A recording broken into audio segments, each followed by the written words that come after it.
من عبادي طريق الرشد والهداية ونور بصائرهم بآيات كتابه في كل بدء ونهاية وحفظهم بهدي نبيه من شر أهل الزيف والغواية والصلاة والسلام على سيدنا محمد وعلى آله وصحبه وسلم تسليما كثيرا. سبحانك اللهم لا علم لنا إلا ما علمتنا إنك أنت العليم الحكيم. اللهم إنك إن شئت جعلت الصعب سهلا فاجعل اللهم صعبنا سهلا. وبعد، السلام عليكم ورحمة الله وبركاته. ومع الدرس الخامس الحصة السادسة، لأن نحن في الحصة الفارطة كنا قد عملنا مراجعة، فهو الدرس الخامس من حيث تعتاد وتنظيم الدروس، والحصة السادسة ليوم الأحد 18 من شهر ديسمبر سنة 2016 الموافق لي 18 من شهر ربيع الأول لسنة 1438 بعد أن تم انتهاء الناظم رحمه الله من بابي المخارج والصفات، والتي تعتبر بالنسبة لعلم التجويد هي نصف التجويد، كما سئل عن ذلك الإمام علي رضي الله عنه عندما سئل عن التجويد قال هو مخارج الحروف ومعرفة الوقوف. وهذا هو دأب مشايخنا وعلماء القراءة في أن باب مخارج الحروف والصفات هي تعتبر النصف الأول تعتبر نصف التجويد إذا لم تكن هي التجويد أصلا. لأن عندما نعرف التجويد نقول هو إعطاء الحرف حقه ومستحقه، يعني من مخرج وصفة وما ينتج عنها. انتهى، هذا هو يعني علم التجويد. إذن انتهى الناظم من باب مخارج الحروف والصفات. شرع الناظم بعد ذلك في تبيين أحكام التجويد وحكم التجويد، وبدأ فيما ينشأ عن تلك الصفات التي ذكرناها التي سميناها بالصفات اللازمة. في أول بداية باب المخارج قد قسمنا، أو في باب الصفات قد قسم علماء القراءة وقسمنا في الدرس الصفات إلى قسمين.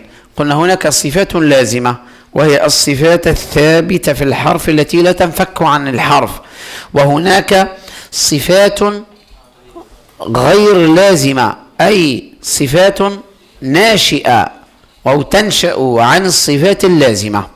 فبدأنا بالصفات اللازمة والتي ذكرناها بالصفات العشر التي صفات لها ضد، والصفات السبع التي لا ضد لها. فالصفات 17 هي ما يسمى بالصفات اللازمة، والإخلال بصفة من تلك الصفات الحرف قد تخرجه عن حيزه وعن مكانه، وبالتالي يقع القارئ في الخطأ المحظور.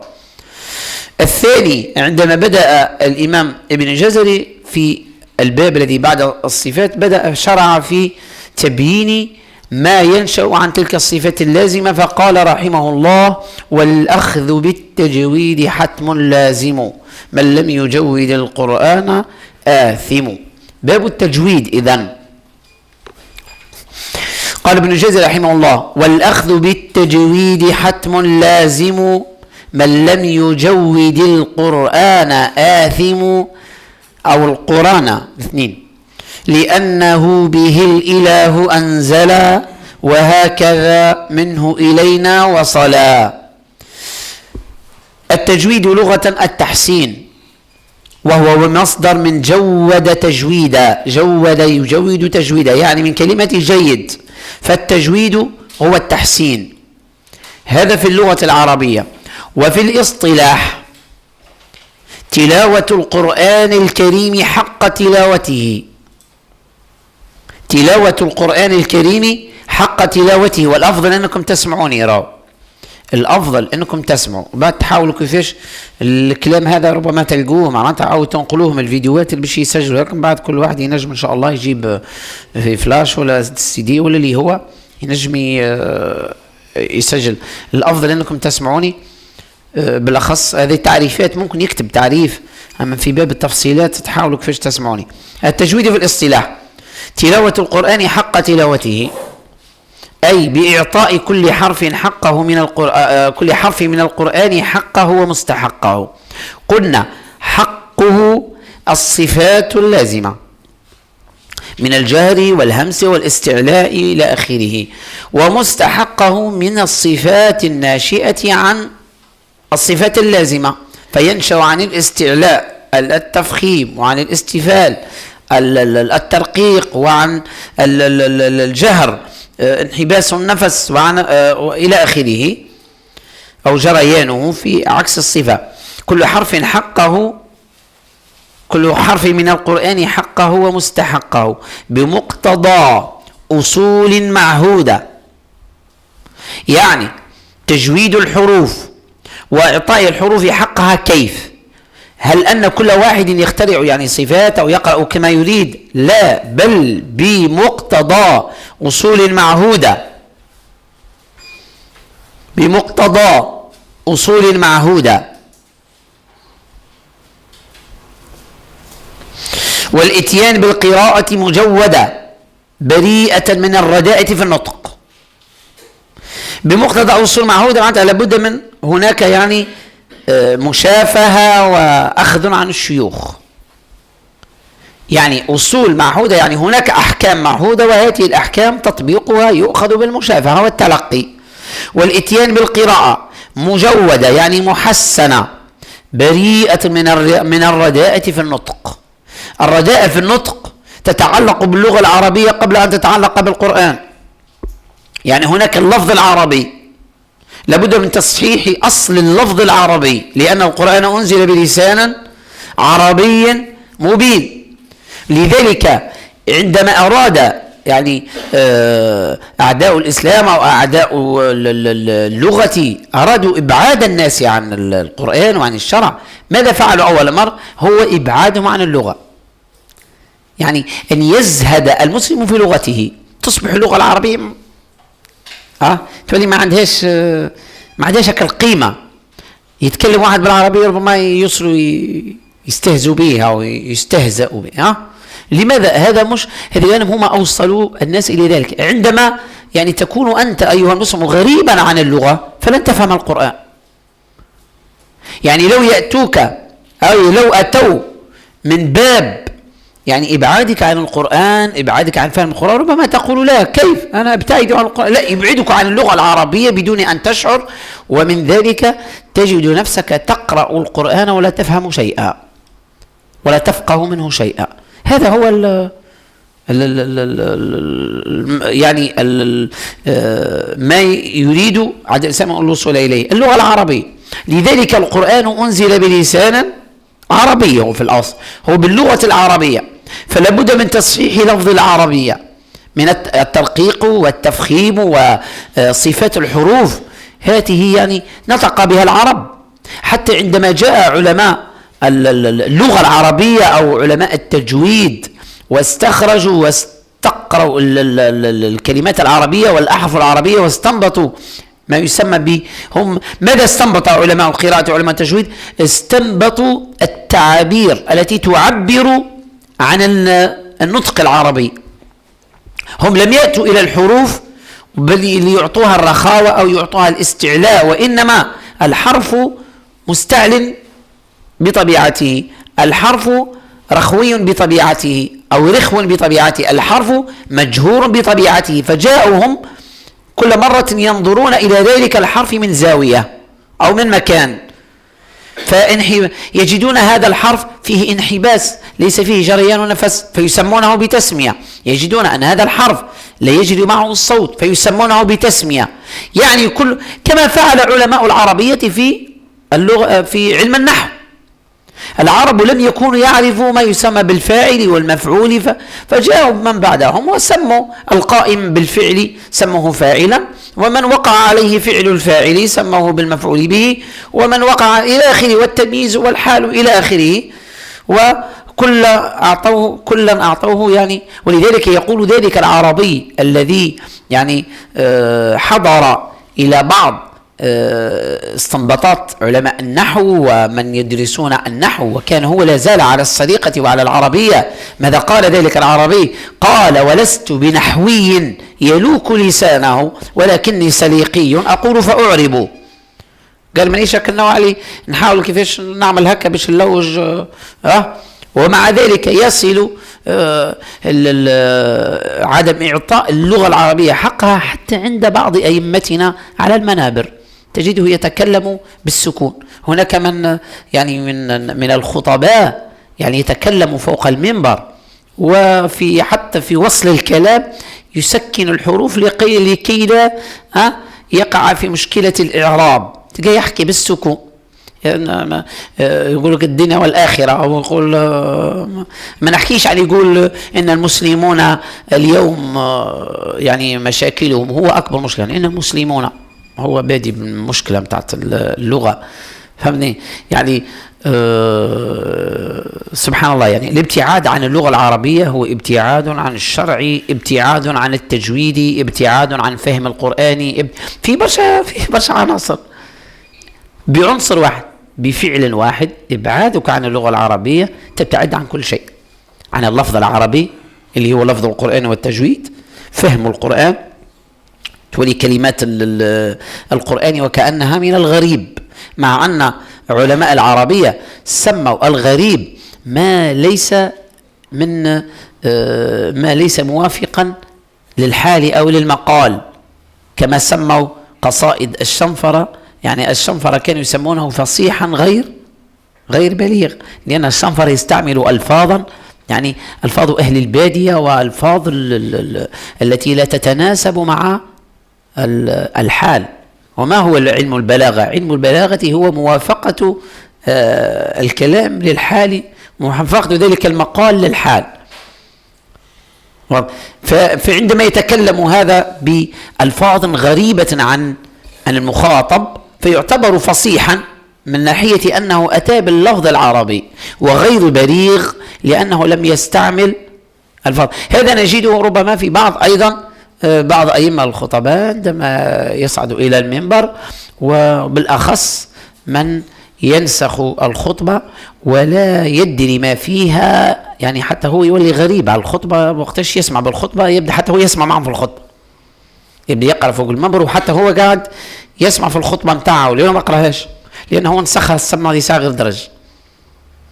فيصعد في بعض الأحيان ويتكلم بعضهم بكلمات، يعني لو تأتي إلى يعني جمع من الدكاترة ومن الأساتذة الجامعيين وربما يستغربون بعض الكلمات التي فيها، فما بالك أنت تتكلم مع العوام، فلا بد من اختيار الألفاظ. هذه صعوبة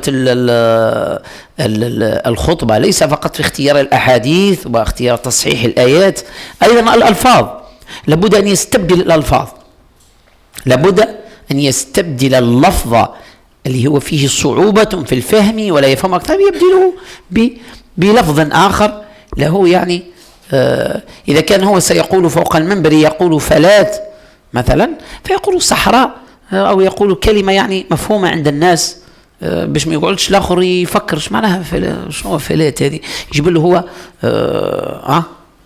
لابد من تبديل اللفظ باش ما نبعدوش برشا. هذا قلنا بمقتضى أصول المعهودة، لابد هناك أحكام لابد من معرفتها في باب التجويد، ثم بعد ذلك الاتيان بالقراءة مجودة بريئة من الرداءة والنطق. كيف يكون ذلك إذا لم يكن بالتلقي والمشافهة؟ يعني فمن يأخذ أي علم وخاصة علم التجويد لابد من أخذ بالتلقي والمشافهة، فأخذ علم التجويد وقراءة القرآن من غير الشيوخ المختصين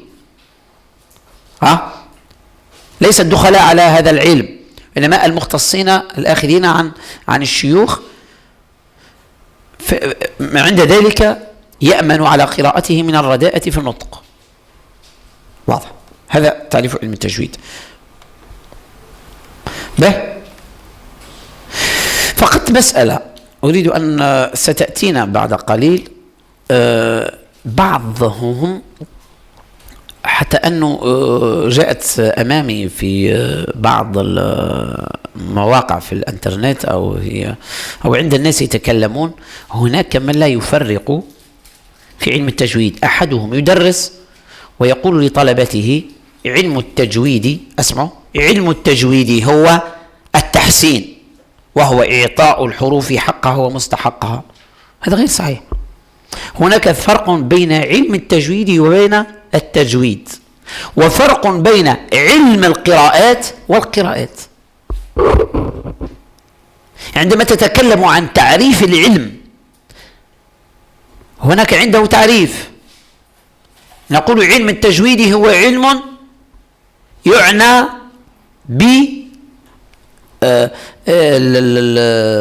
بتحسين اللفظ القرآني وإعطاء الحرف حقه ومستحق. عندما تقول التجويد، تقول التجويد هو تحسين اللفظ بالقرآن، يعني هذا علم القراءات. علم القراءات هو العلم الذي يبحث في اختلاف الكلمات القرآنية مع عزو أو مع إسناد كل كلمة لقارئها، هذا كعلم. لكن عندما تقول القراءات، ما معنى القراءات؟ القراءات هي الطرق التي تقرأ في الخلاف بين الرواية والأخرى.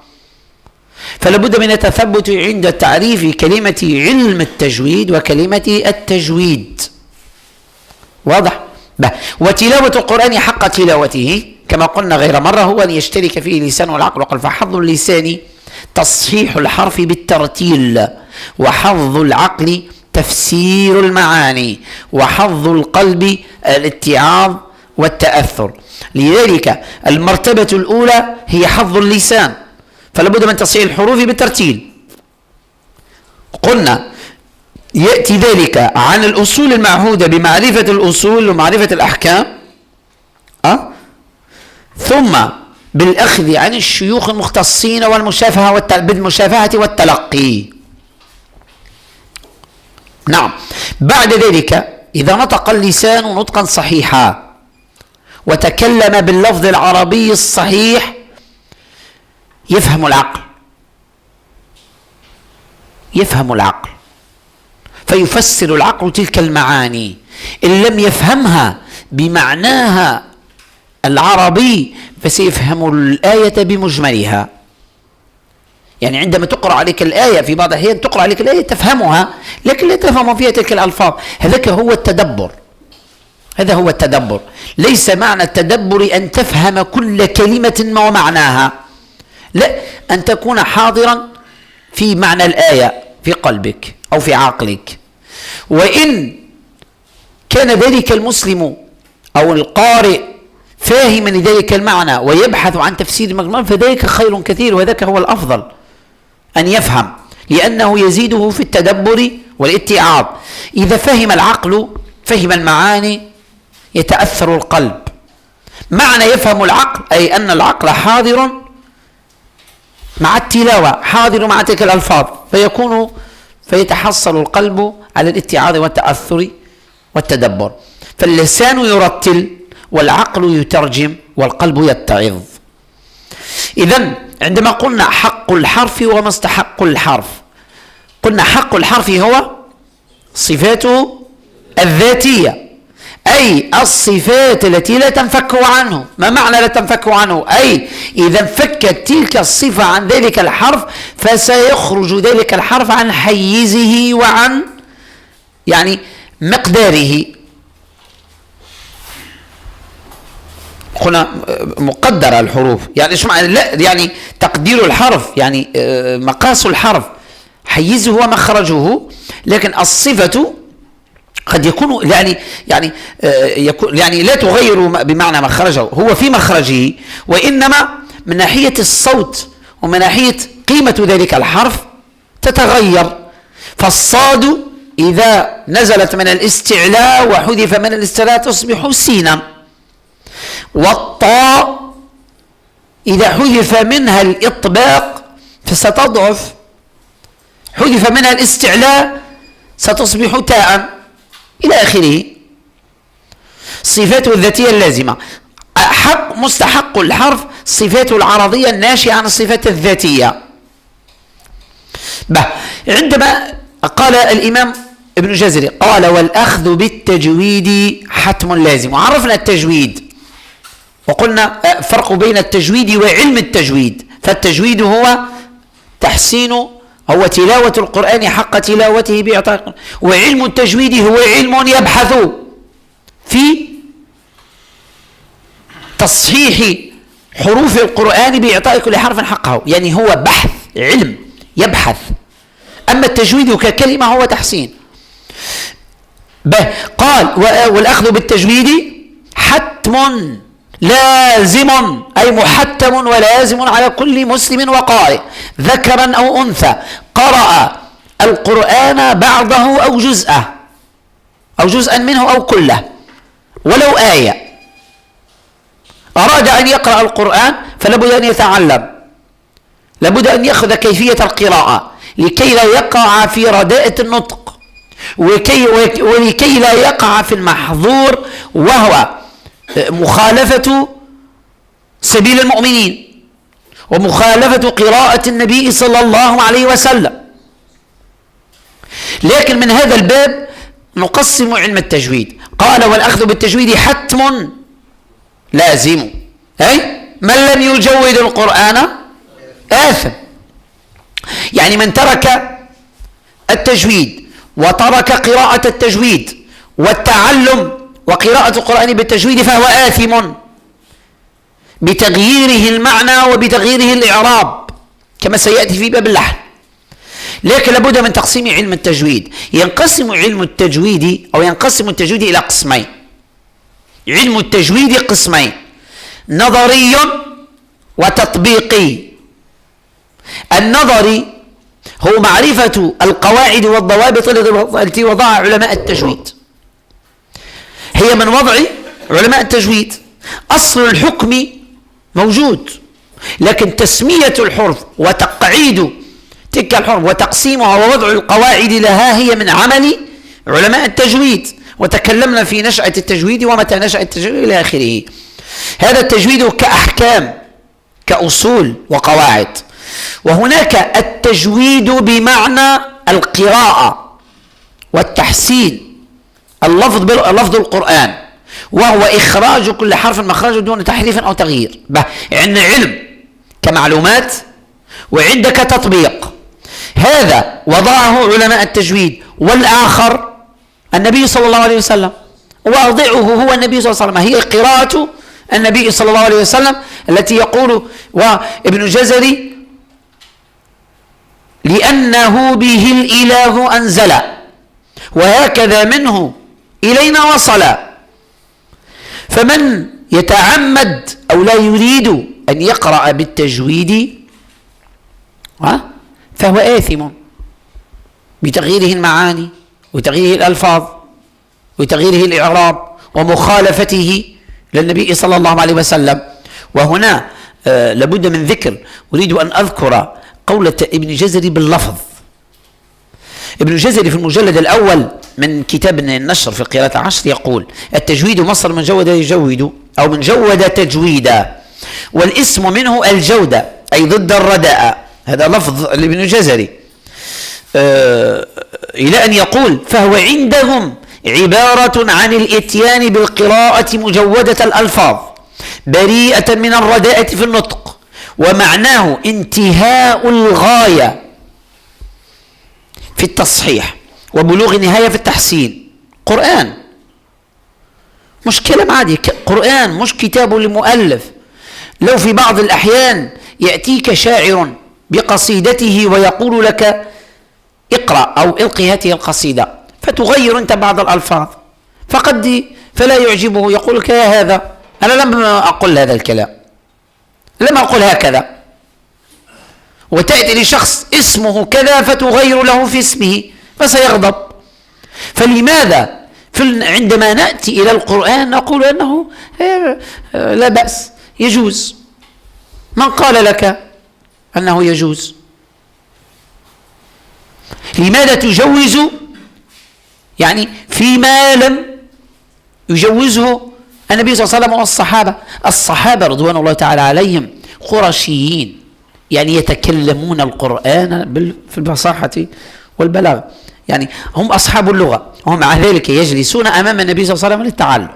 ويأتي في عصرنا اليوم عندما تأتي إلى شخص وهذا الكلام ذكره تدخلون إلى الدقائق المحكمة في قراءة الجماعية وما يقع فيها من الأخطاء، وما يقع في بعض التلاوات التي فيها التمطيط والتعسف كما سيأتي، وذلك شيء من الأشياء التي وقعت اليوم. فعندما تكلمهم يقول لك يعني نفعل خير، نحن نفعل، يعني ما هذا الخير؟ يعني كيف يكون خير بدون يعني الخير ما فعله النبي صلى الله عليه وسلم؟ ليس هناك خير آخر.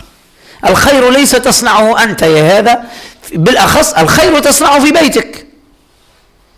أنت دارك تتصرف فيها كما تحب تعملها كما تحب، لكن الشرع هناك من يحكم الشرع ومن يبني الشرع، وهو واحد المشرع وهو النبي صلى الله عليه وسلم. حتى في باب أحكام التجويد قلنا الصحابة رغم فصاحتهم وبلاغتهم وأصحاب اللغة قرشيس ما شاء الله، يعني القرآن ينزل بلهجتهم، انتهى الأمر.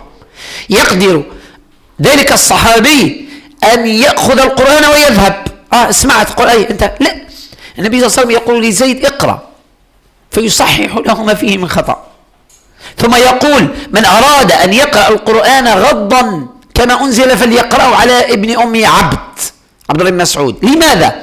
هناك من برع من الصحابة في التلاوة وفي القراءة على بعض مع أنهم كلهم قرشي.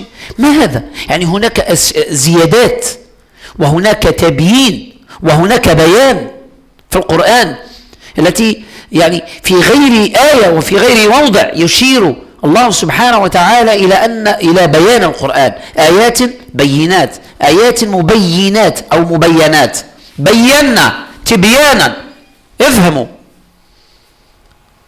كان يقول افهم بلسان عربي مبين. الويه كلمة مبين هذه مو بلسان عربي وانتهى الأمر، مو بالعربية، لا مبين. ثم حاجة أخرى لازم تتعلموها، هذاك إشارة قال ما أنتم عرب تعلم مبين. اليوم تلقى الناس يجد الأعذار لنفسه، يعني شو نقرأ، يعني هذا نقرأ، قال القرآن كل الناس كل يقرأ، الناس كل تقرأ القرآن، لا مش الناس كل تقرأ القرآن، غير صحيح. بل الناس كلها تداوي الطب، الناس كلها تتعالج، والناس كلها مهندسي، والناس كل تبني، والناس كل لا يقول كذيك لا عاد مو اختصاص، عاد مو كل واحد الشرع كيفاش معناه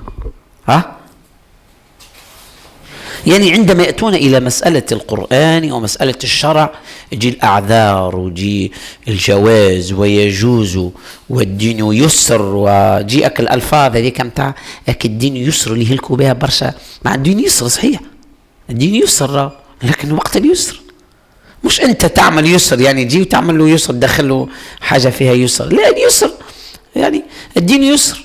الدليل على أن الدين يسر أن قد يسقط يعني ركن كامل يسقط، ما ينجمش يحج ما يحجش، ما ينجمش يصوم.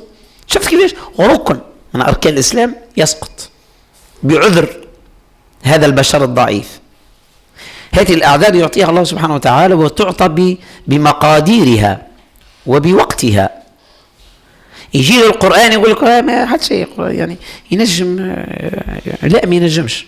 قرآن هذا بلسان عربي مبين، بيان، ربي يبارك فيكم، بيان. وما كان الله ليضل قوما بعد إذ هداهم حتى يبين. قال شيخ الإمام أبو عبد الله قال البيان، قال التبيين والبيان، تبيين أحكامه، تبيين مقاصده، تبيين حروفه وكلماته، كلها بيان، كلها تدخل تحت كلمة بيان. ولذلك يقول من جزري هنا ولا شك أن الأمة كما هم متعبدون بفهم معاني القرآن وإقامة حدوده